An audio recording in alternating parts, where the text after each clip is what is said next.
Hello, hello, hello. This is Kenny Perkins, aka the Cancer Guy, and as I always say, we have another phenomenal guest. Yes, we are traveling.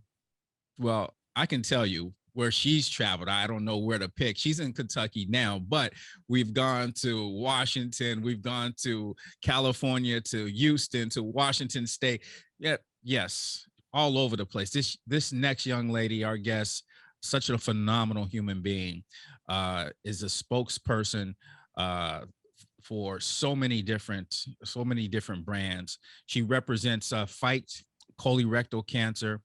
She's an ambassador for them. She's a motivational speaker. She's been featured as a model down in Australia, where women with disabilities come in and model. How amazing is that?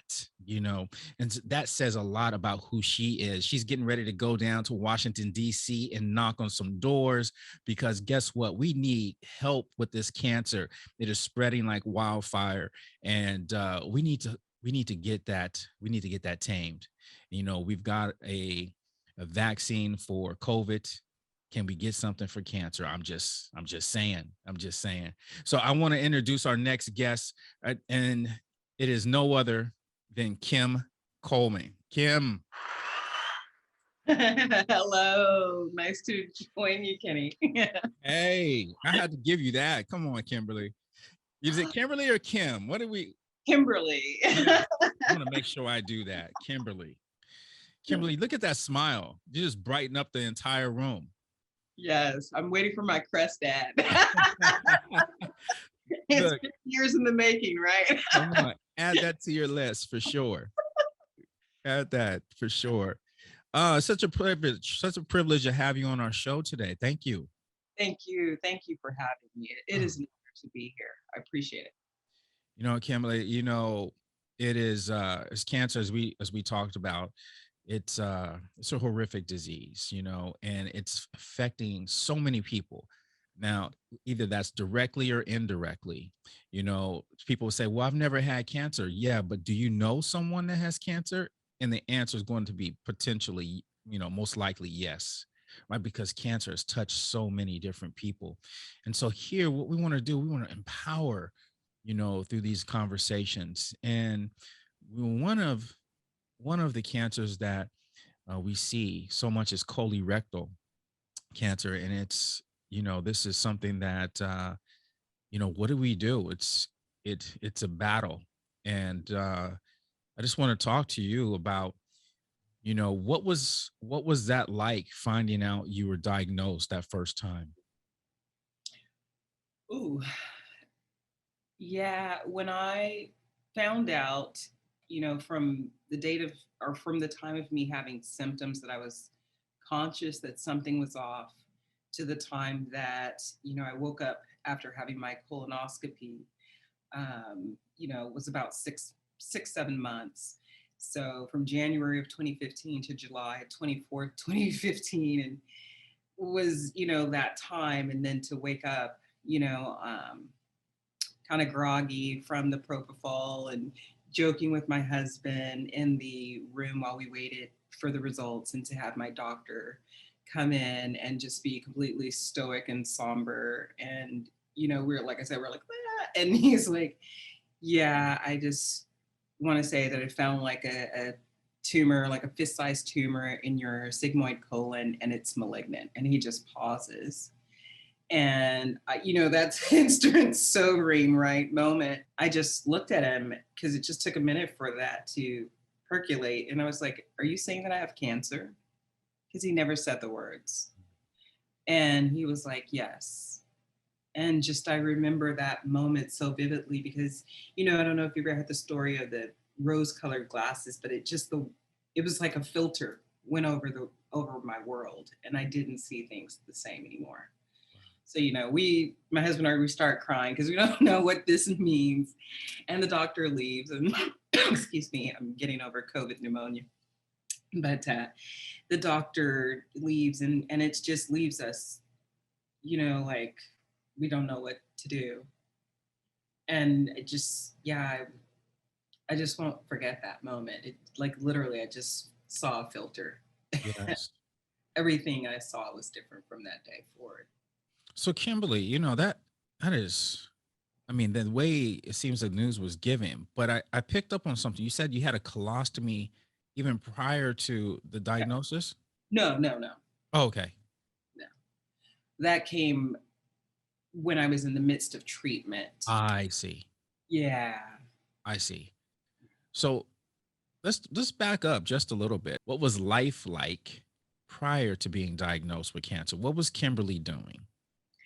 I was actually I was national board president of my sorority, Sigma Phi Omega.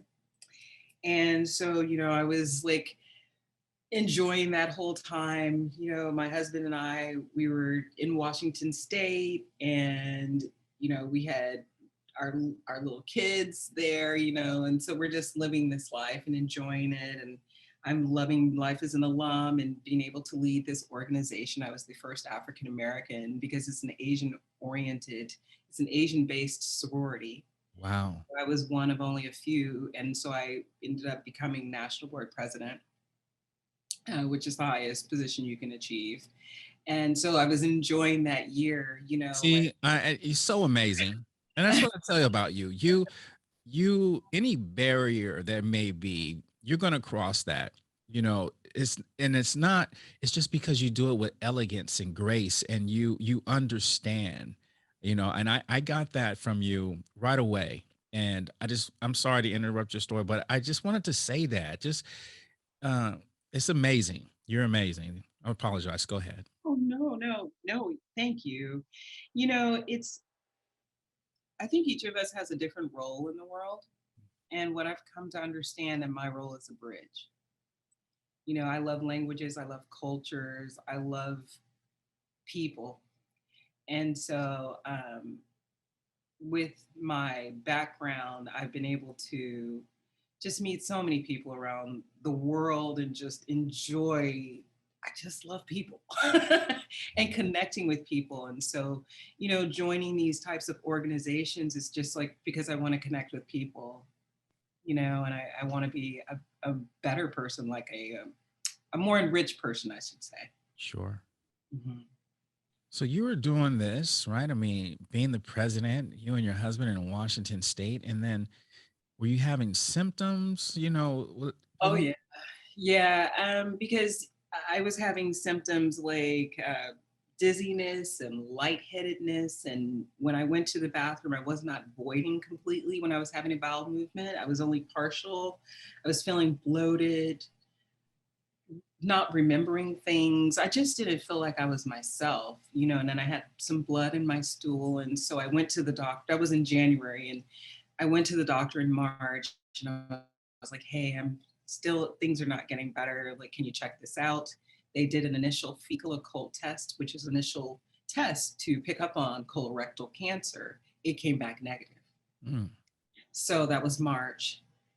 The doctor said, hey, if this continues, if you still don't feel yourself, just give me a call. I'll schedule you for a colonoscopy. At the time, I was 47, so I was technically too young because the age at that time was 50, the minimum age to get screened. And so a few months go by, I noticed everything is getting worse. I'm at my national convention, I'm running the convention, and I'm not able to eat. I'm 4 days, the whole time I'm not eating. I'm just feeling worse and worse. So I decide to step down and relinquish my position, because I was going to continue on for another year. I loved it. And I stepped down because I just knew something was off. And I'm glad that I did because, like, I stepped down in June, and then in July, like a month later, I was diagnosed with colorectal cancer. wow. Wow. Yeah. Oh my goodness.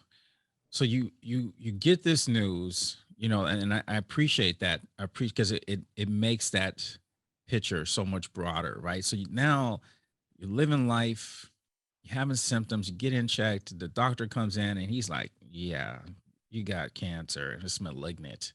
What's life like at this? What I mean, after, people, what I want to know is how did you deal with that? And how long did it take you to kind of gather yourself? That day on the way home. My Wow. husband and I, we cried in the office, and then we got in the car and we cried on the way home. And I was just having this internal conversation and with myself, and I was just like, what do I want to do with this? Like, what do I want the outcome to be with this? And I was like, I want to kick cancer's, I want to kick cancer's butt. And so like I just said, you know what, babe, let's stop and get a bottle of champagne. And he was like, what? And I was like, let's get a bottle of champagne because we're going to toast to me being on the other side of this disease today. And so we did, we stopped, and I have this picture of when I took that, because my face is just like tear stained and my eyes are red, but I'm sitting here like with this triumphant look with this glass of champagne. And so every year I take that picture. And so, it was just that day I decided that I was going to do that. And I'm glad that I did, because I didn't realize that cancer was, I knew it was a foe. I knew it was a worthy foe and had me on the ropes quite a few times. And I'm grateful to be on this side. I think part of that whole gesture of saying that was, it was hope, and it was rage, anger, I should say, and just all of the things in that moment. And then it just transformed into hope, Wow. just pure hope. Like, hey, and empowerment. Like, I'm at least going to go out fighting. If this takes me, it takes me. I can't control that. But you will know that I fought. You will know that I lived well. You will know that I made the best of this situation. And I feel like that for everything that I go through. And I was going to say, Kimberly, because, you know, not everyone has that ability to be resilient, right? To bounce back so quickly. And we're talking on the same day, the drive home. You're talking about, let's go get a bottle of champagne. I'm going to fight this thing. I'm going to beat this thing. I'm going to be on the other side. Where does that come from? And I'm asking this question for the listeners, because for those that don't have that, how do they get that? What does Kimberly get that strength from and that courage like that? Well, it's my background. Growing up, I was a child who experienced a lot of trauma, sexual, verbal, physical, emotional. And that was the first foe that almost took me out. Um, and just over time, I was able to find things like therapy, like finding my walk with faith, like, finding my voice. So I just found, because I was seeking, I knew I needed to heal myself from those things, because I did not tell my secret until I was 25, pardon me. And that was a long time to carry that.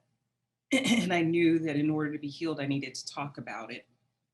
And then, so that's part of what I used, that same transparency.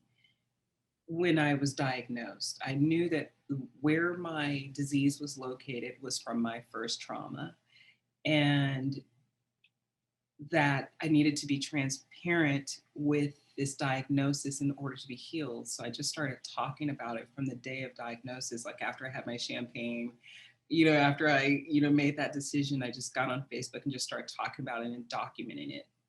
And so those are things that I pulled on, is therapy, and those things that have helped me to reconcile the issues from my past to be the Yes. person I am today. Wow. Absolutely amazing. And what what kind of empowerment did you get from being transparent and speaking out about it? Did that infuse you in any way? Yeah, because I was just doing it for me. I didn't expect anyone to. I just literally was telling, I just need to free myself. And so in that, it wasn't about anyone else.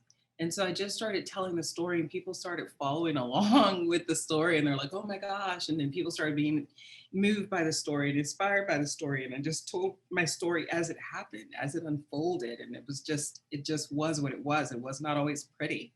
Yeah. And it wasn't always, rah, rah. It was real and raw and beautiful and transformative. Yes. Wow. Absolutely. Absolutely phenomenal. So this is not, and I want everyone that's listening in, anytime you get diagnosed with cancer, it is not easy. You know, if you listen to any of these episodes, that everyone has been diagnosed, it's nothing easy. And I know Kimberly, she says it, she does it with so much grace, you know, and it may seem that way, but the struggle, Kimberly, how did you go through, you know, the surgery? Did they give you chemo? Talk a little bit about some of the uh treatment options that you selected. Well, what's interesting, I wasn't given treatment options. I was told, like, hey, because I was diagnosed with stage 2, and they said, hey, this is our normal protocol. And when you're in that position, you're trying to go as fast as you can because everything feels like a rush. So we just trusted the doctor and the team that I had. And I went with the treatment protocol, which was like 6 weeks of oral chemotherapy paired with 33 radiation treatments. And so I've completed all of that. By the time I was done, basically they had over radiated my colon to tissue paper. So when I was resting up for my surgery to remove the tumor, I had a bowel perforation and obstruction. And so, that's where I almost lost my life. And that's what gave me the ostomy, which I expected to have because I was only supposed to have it for 6 weeks. It's part of the surgery protocol. But they asked me to keep it for 2 years because of the perforation and obstruction. They were worried the cells might have sloughed off. And then so I had that surgery. It was really intense. The surgeon told me, like, I was in the hospital for 10 days after, and he told me, like, a few days later when I was lucid, like, if your kids weren't home, because it was Veterans Day when this happened. So my kids happened to be home from school. And he was like, if your kids weren't home, you would not be here. And that news just hit me like a ton of bricks, like, just because they happened to be there that So, day. yeah, Yeah. so they found you? What is Yeah, because we had a townhouse at the time. So I was upstairs, and like I was just having a lot of pain. I was bedridden by the time I had lost 30 pounds. I was like just not in good shape. So I was just like bedridden, waiting for my surgery. And so my husband, was having to work overtime to help out and take care. He was the caregiver for our kids. It was a really challenging time for our family. So this thing happens. I'm in the bathroom and I become paralyzed because when this happens, you cannot move at all. And I was sitting on the bathroom toilet at the time, and I just remember, like, oh my gosh, and I threw myself off the side of the toilet and onto the floor and just slowly crawled to my tub and drew back because I didn't know what was happening. I didn't know it was that bad because I lived in that much pain wow. from the treatment. And so I just assumed it was just a really bad bout. And then I got in the bathtub and it just was getting worse. I couldn't get to my phone. I couldn't get to my pain meds. And I could not even scream because the pain was so bad. So I'm just sitting in the tub in a fetal position, like, Victoria, Elias. And this is trying to go downstairs. Mind you, the closed bathroom doors downstairs. And just by the grace of God, my kid heard me. My daughter heard me, came upstairs and saw me, like, in the bathtub. Like, so I'm like, get the phone, call daddy. I still don't realize it's as bad. I know it's bad, but call daddy. He's in a meeting, so he does not have his phone. And I'm like, okay. I'm like, you need to run and get neighbors. So he does that. So she does that. She runs and she comes back with 2 neighbors find me in the tub this way. And they fish me out of the tub, they get me dressed. But before that, I'm like, I need to call 911. This is above anyone's bandwidth. And, so it was good because I just wanted my kids to be taken care of until, like my husband or I could get back to, and then the 911 was there by the time they got me out. They rushed me to the hospital. I ended up going into emergency life-saving surgery. Wow. Yeah, my husband was there by the time I got there. It was intense. Yeah. It's just so amazing on how people say coincidence, Mm. right? But I mean, you can't help to think about your faith at this point, and there is a universal sovereign looking over us, right? I mean, your kids to be home as you go through this is just wow, so amazing. Completely a miracle. Completely. So how is that? Because for those that are out here and may have a colostomy and dealing with that, you know, that's not something you just I guess the question is, I guess that takes some getting used to then, right? Yeah, because it's something that, imagine you just tape this bag to your body and you're walking around and now all of a sudden, your body is emptying its contents into this bag. It takes a minute, but I'm glad that I had before I got it, I was already researching it because they told me I was going to have it. So I was so thankful to people that I saw on the internet in their bikinis and their swimsuit. And I was like, oh, you can do that? That's a thing. So it gave me a positive association from the get go. Yeah, Because all I ever heard about an ostomy before that was like, oh, your grandparents wear it. It's like some long, obnoxious thing. And then when I searched on the internet, I saw just people out there living their lives. And so I was like, that's cool. So I was already like, okay. And then when you get it, it still is, you still have to go through the process of accepting it. And so I named it and, just decided that I was thankful because it saved my life. Without that ostomy, I wouldn't be here. sure. So I just had more gratitude than, anything else for my ostomy. So you gave it a name. Can you share that with us? The first name was Fred in the hospital because my ostomy nurse said, hey, if you name this ostomy, when you go places and it's making noises, like it toots because you can't control it, right? And so it toots and makes noises randomly. She's like, you could just be like, is that Fred? And people look, and I've tried it, and people look around, they're never thinking. And so then I changed the name to Toodles because, once she started performing with me, I have like custom covers and blinged out covers and things like that. So when I Love show it. my bag, people can see it. And so, of course, she deserved a beautiful name because it was a beautiful part. I'm so grateful. So she got Toodles because she toots. Kimberly, you are a comedian. I kid you not. Hey, man, you got to make the best of your situation when you don't have to. It's just easier. Yes.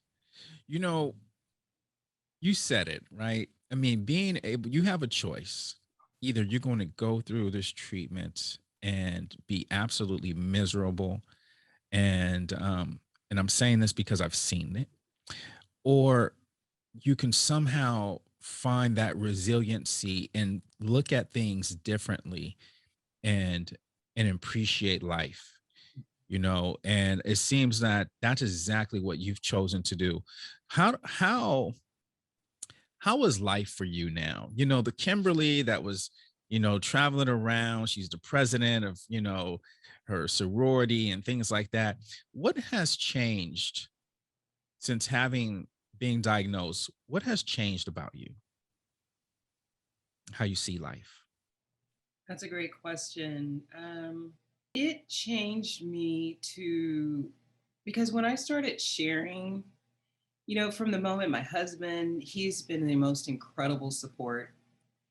You never know, how people will respond to their spouse being sick. And he just was so incredible. And I just saw so many people just step in and become part of my community and cheering for me and following my story and praying for me. And sending well wishes and sending care packages. Like my sorority just was amazing. They just, every day I was getting a package or flowers or something. And just people stepped up, and I was not used to that, from my background. And my husband and I have been married for 23 years. And so he and we have this great bond, but I haven't always had that with other people. And just to see like people rally around me.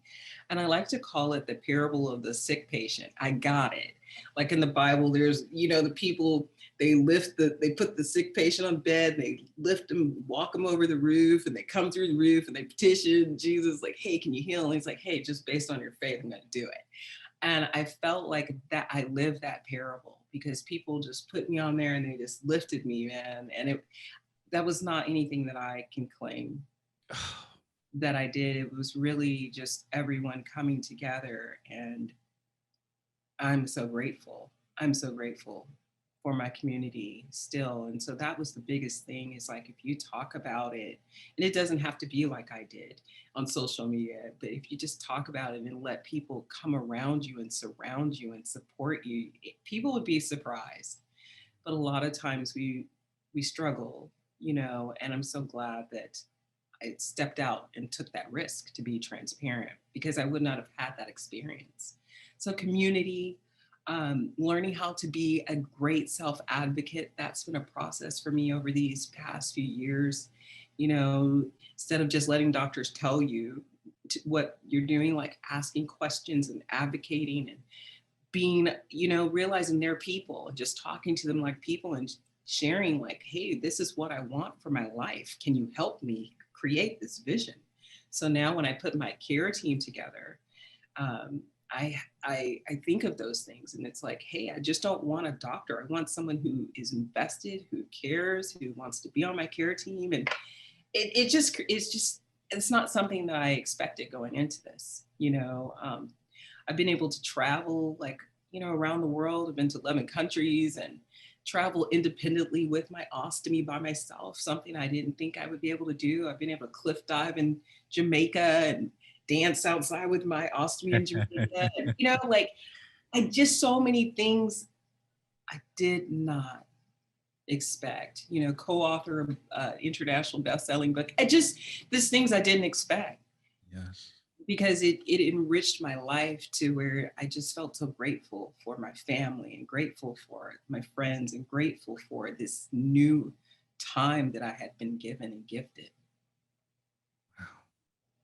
And you did not waste any time, right? You took hold of that right away, and that's amazing. There's something about that finality, man. There's something about it.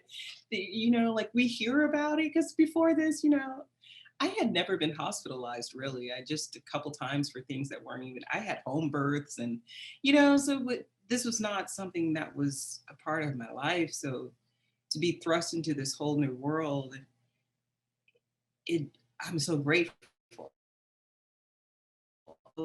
I'm grateful for the gifts that I got from battling through that disease. And now I have a new diagnosis, a new battle to take on. I've just recently found out, and it's not cancer, but it's related to it. And so I'm going to carry that same spirit into that as well. Wow. You're such a warrior, and and what I love about you, and for those that see this episode, there's no sign of defeat at all. There is no sign of, no, I'm going to give up. She, looking at her, you wouldn't even tell, and that's just the way she carries herself. Kimberly, this is the way you carry yourself. You're right in front of me. And it's just, I love that because, sometimes Kimberly, we go through life, even those that have not been diagnosed, right? And we think that the world in the sky is falling, right? And it's not until sometimes you get face to face with a beast like this, a Goliath like situation, that you really find out who you really are inside. And listening to you are a warrior. That's the first word that comes to my mind. So yeah, thank you. Thank you. Yeah. Thank you. Yes. So, Kimberly, let me ask you this question here. So, what is it that you value most? Like, when you obviously you talked about your appreciation and the gratitude, but what is that value system? You have kids. Yeah, I heard a daughter. Is there two daughters, a daughter and a son? I actually have 6 children, Oh, five of which I've raised. And so, yeah, and my youngest three are home. And yeah, 18, 16, and 13.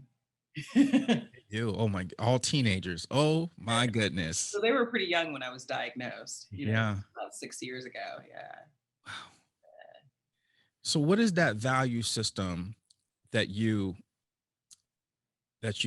model, that you show the example to your kids and who you are? Like, what is that? What is it, and where does it come from? Hmm. Gosh. I guess I would say connection. Connection. That's so important. We put a lot of emphasis on doing and all of those things, and I'm learning that beingness is what is so powerful, and that's what allows us to connect deeply with one another. So with this, before I was like super hyper and I'm always doing things and I'm that person, I'm just naturally doing 1,000 things, right? And this helped me to slow down to like a snail's pace. I'm grateful for that because I couldn't walk. I was on a walker and had physical therapy and occupational therapy for like 6 weeks. It was really intense. And so as I'm learning how to walk again, and I'm looking at flowers for the first time. I love flowers, but we're just zipping by and we're not looking at the flower, but I couldn't move fast. So I'm really taking in flowers, and it taught me to take in the moments. So as my kids came in from school, I would just look at them and just sit with them and just take those moments in and just see my husband up late studying and trying to be better at his job and taking care of the kids. And I would just watch it and just take in those moments and just hold them in my heart. And it just gave me connection.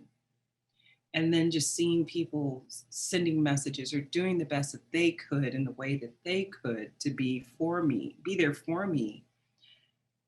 I just learned that connection. And so that's been something that has been so the most valuable thing is connecting to other people. It's not about giving or all those things. It's just listening, being, observing. That that's something that's powerful to me. Extremely. And to find the silver lining, I work to find the silver lining in everything. I'm gonna cry and I'm gonna have my moment, and I know that there's a silver lining in every cloud. I know.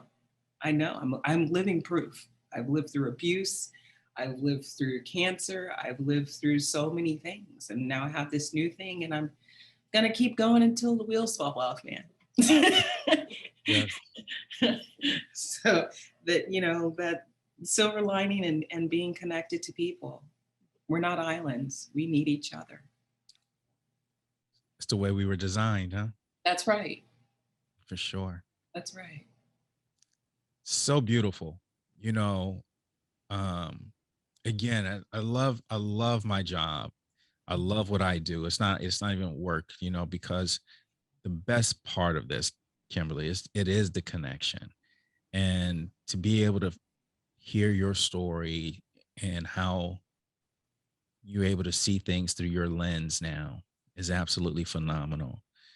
And so, looking at your kids now, looking at your husband and seeing life differently, how how is the appreciation different? Well, to put it in perspective, I've been able to celebrate 6 extra birthdays with them, 6 extra grades, 6 extra anniversaries to make our 22nd, going to our 23rd this year. Awesome. Six, just, I just, it's just amazing because that was not promised. I'm not supposed to be here. So it just gives you a different perspective. You know, I'm so grateful for the moments with them. And I'm so grateful that I still am able to slow down. And, you know, they come in and they're talking and I'm just drawing through their face, you know, just memorizing their features and just looking at their smiles and seeing their personality and the people that they're becoming and how they're learning how to go through and move through adversity because of, you know, what my husband and I have modeled, and how they are learning how to stay together through the tough times, you know, and how to cling to one another and how to help one another and how to love on one another and be there.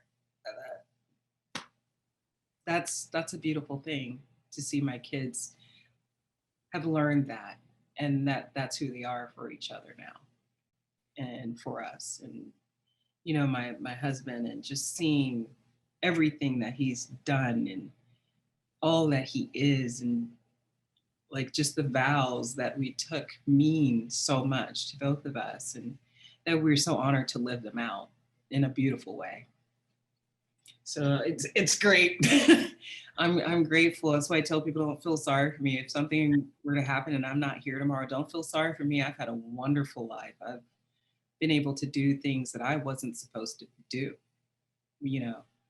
And so yeah.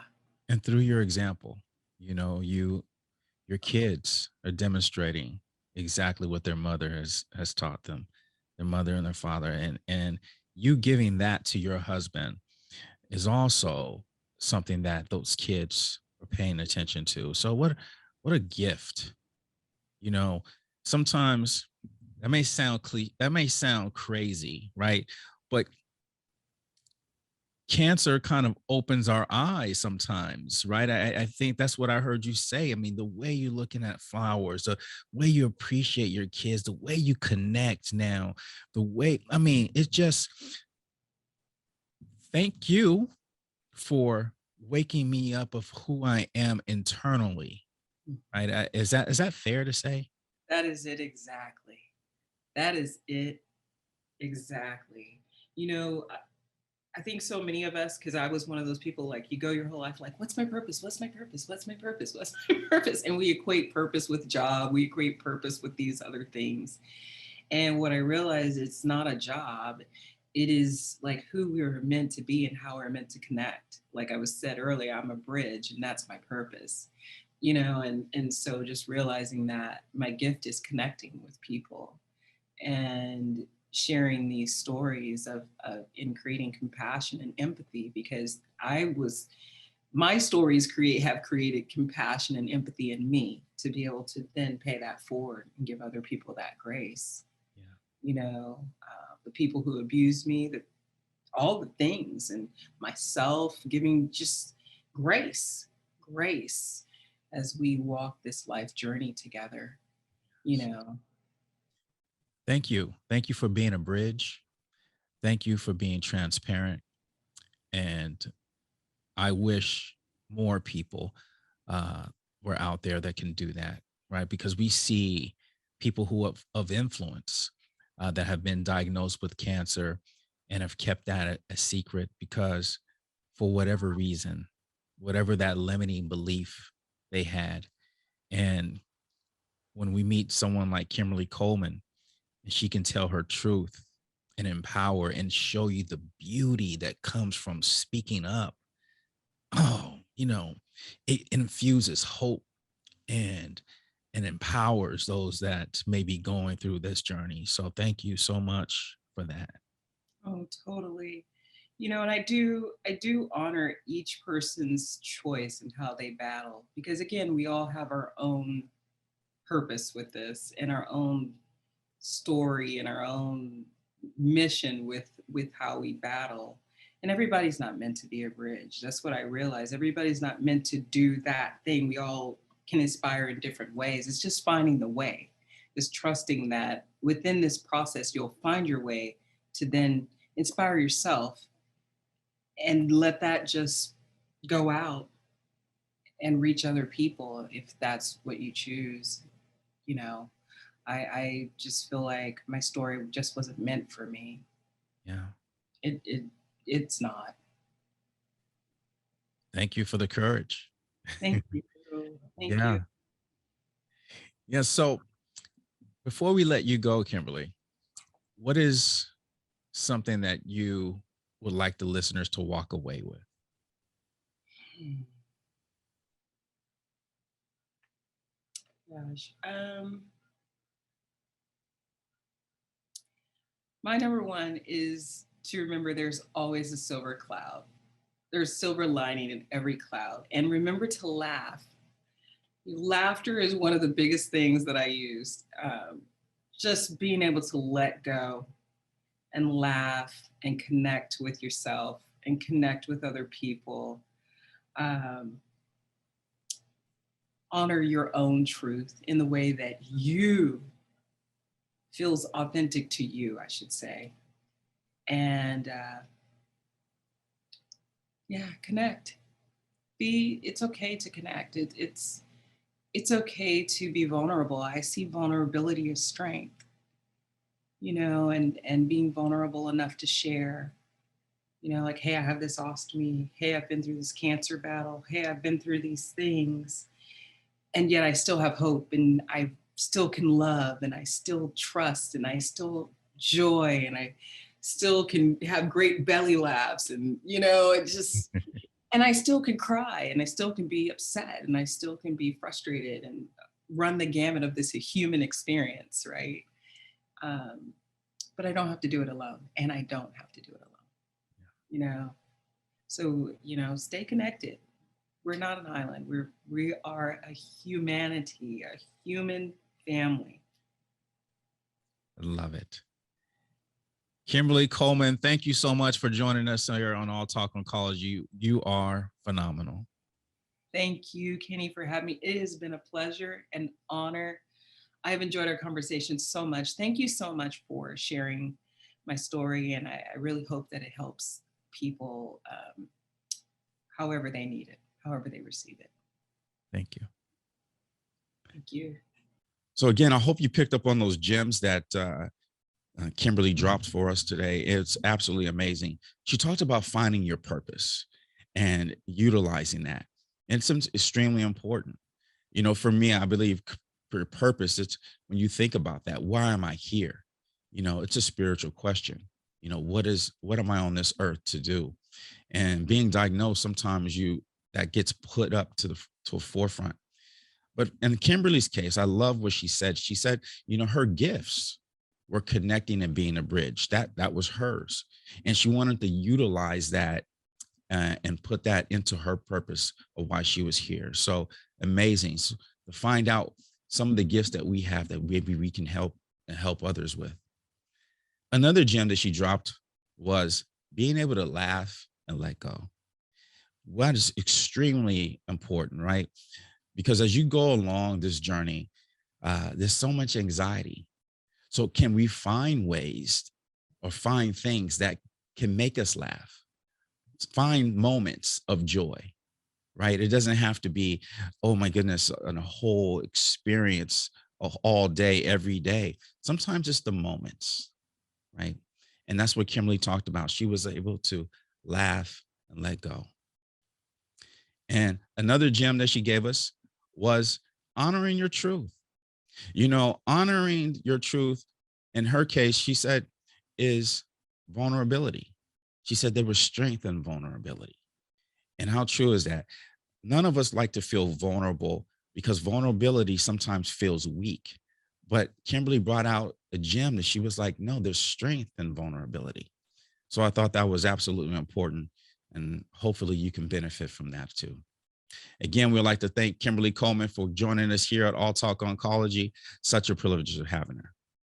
Here is where you'll find up-to-date discussions with industry experts and leading professionals that can help you on your cancer fight. You're not alone in this. We're in this together. I'm your host, Kenny Perkins, AKA Your Cancer Guy. Until again, I'm out.